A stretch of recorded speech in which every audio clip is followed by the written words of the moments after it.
The third reason why debaters lose: you have a bad attitude. No, I don't mean you're being angry or you're being mean. You're being selfish. In fact, you're being a special kind of selfish. You're being narcissistic. Think about the narcissistic debater who stands up. My argument, my argument, my argument. What do you think about my argument? They are forgetting that there are other people in the round, their partner who has arguments, the other side that has arguments. Even the judge has some arguments in their mind that they're waiting for one of you to figure out and tell them how to vote. If you spend your time talking about only what you think is important, instead of what is important for the judge, what is important for your team, not just you, and how to defeat the other team, you are going to end up losing. Hey, you still have lots of fall classes available, so sign up now before you run out of time. You can check out our offerings at www.qdlearning.com. I currently live in Cambodia. We have one of the 7th wonders of the world, which is Angkor Wat.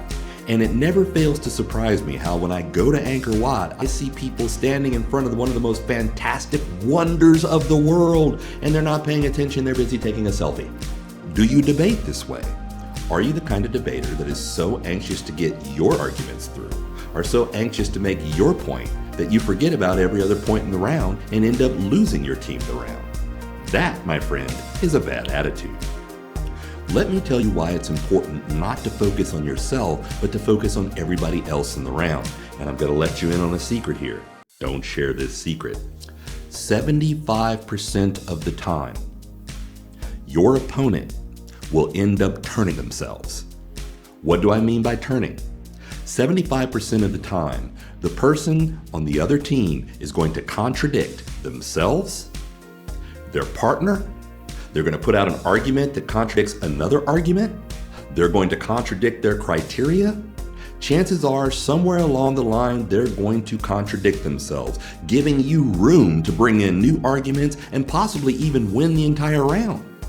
But if you're so focused on your arguments and myopically looking at what you think is important instead of what everybody else in the round thinks is important, you'll never get that advantage, and chances are you will be the person who ends up turning yourself on one argument or another. If you're looking for an exact plan to help you improve your debate proficiency, you can look at QD Learning, www.qdlearning. We have many courses and coaching that will help you improve the areas of communication, organization, flowing, persuasiveness, and the other things you need to be more of a victorious debater, rather than sitting back all the time complaining that somehow the judges didn't do you right.